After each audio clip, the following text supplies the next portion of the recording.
and I don't. So,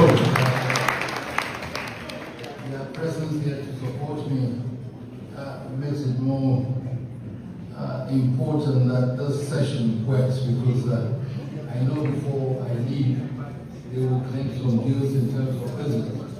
And the Canadians there should have the belief and trust that I have some solid people here that they can partner.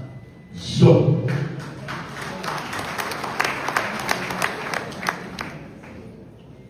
I bring you warm greetings from the President and the people of Ghana. I also bring you greetings from Kumasi, because that's where they gave me permission to travel here. And therefore, they said I should send their greetings to you here. So, it's a great honor to be here in Canada, a special guest of honor, for this important meeting of the Ghana-Canada Chamber of Commerce. So, I thank the organizers for the gracious invitation and for choosing a theme that speaks directly to the demands of our time. So, borderless business, connecting Ghana and Canada through trade, investment, and partnerships. So, this theme is both timely and visionary. It reminds us that the world has changed. Distance is no longer the barrier it once was. Technology has shortened oceans. Capital moves across continents. Ideas travel in seconds. Young entrepreneurs in Kumasi, Accra, Toronto, Vancouver, Calgary, and Montreal can collaborate without ever meeting in the same room. So, while business may become borderless, values must not disappear.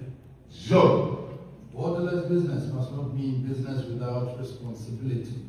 So, it must not mean investment without conscience. It must not mean profit without people. So, it must mean opportunity without exclusion, partnership without exploitation, and prosperity shared with dignity. So, in Asante tradition, we say that when elders sit in council, they do not deliberate only for themselves. They deliberate for the child yet unborn, the farmer in the village, the trader in the market, the apprentice learning a skill, the widow seeking justice, the chief carrying responsibility, and the stranger who comes in peace. So, it is in that spirit that I speak today. Canada and Ghana are not strangers. Our relationship has grown over many decades through diplomacy, education, development cooperation, migration, trade, investment, mining, Asanku, agriculture, governance, health, culture, and people-to-people exchanges. Since Ghana's independence in 1957, Ghana has remained one of Ghana's respected partners to national development and democratic consolidation. The friendship between our two countries has extended beyond government offices. It has lived in classrooms, hospitals, communities, businesses, churches, universities, farms, mining towns, and family homes. Many Ghanaians have studied in Canada, worked here, raised families here, and contributed meaningfully to Canadian society. So, many Canadians have also worked in Ghana, invested in Ghana, taught in Ghana, served in Ghana, and built enduring friendships with our people.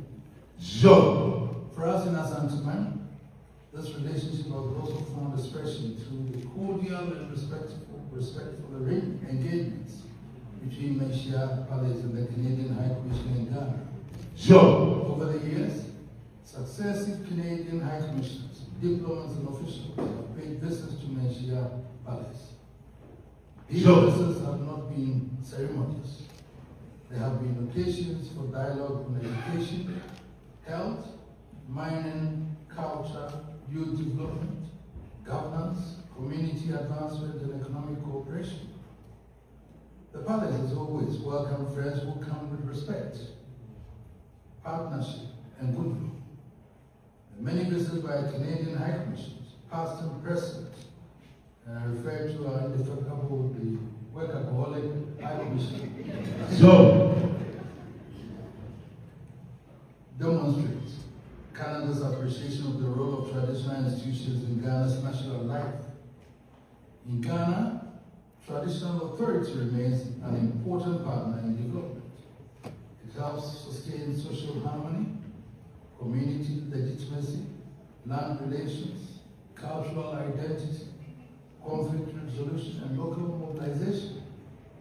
A nation develops best when modern institutions and traditional wisdom work together. The relationship between Ghana and Canada has produced many benefits. Canada has contributed to Ghana's development by supporting health, education, agriculture, governance, gender equality, private sector development, food security, and institutional strengthening. Across Ghana, Canadian-supported programs have helped improve lives and expand opportunities. In the Ashanti region, Canada's friendship has also been felt through development cooperation, local partnerships, health-related initiatives, education support, mining sector development, community development, and private sector activity. These interventions have contributed to the well-being of our people and have strengthened the bonds of cooperation between Canada and Asantehene. We acknowledge this history with gratitude. But gratitude must not make us complacent. Friendship must lead to greater ambition. Goodwill must become an enterprise. Enterprise must create jobs. Jobs must provide dignity. Dignity must lead to peace and shared prosperity. That is the challenge before us today. The economic relationship between Ghana and Canada is significant, as it remains below its full potential. Recent figures show that two-way trade between Ghana and Canada reached approximately $483 million Canadian dollars in 2024. With Canada exporting about $360 million Canadian dollars to Ghana and importing about $166 million Canadian dollars from Ghana. Ghana has become one of Canada's important trading partners in sub-Saharan Africa. These figures are encouraging, but they also tell us that much more is possible. Canada exports to Ghana include cereals, vehicles, machinery, equipment, and industrial products. Ghana exports to Canada cocoa, agricultural products, soya beans, and other commodities. These trade patterns are useful, but they also remind us of an old challenge. Ghana must not remain only a supplier of raw materials. We cannot be satisfied with supporting cocoa beans, exporting cocoa beans, and importing expensive chocolates. We cannot be satisfied with exporting minerals and importing finished products. We cannot be satisfied with exporting talent and importing solutions. We must process, manufacture, brand, certify, package, innovate, and then complete. The future of Ghana-Canada trade must therefore move from commodity exchange to value creation. Ghana is ready for a serious partnership. Ghana offers Canada a stable democratic partner in West Africa, a youthful and energetic population, abundant national resources,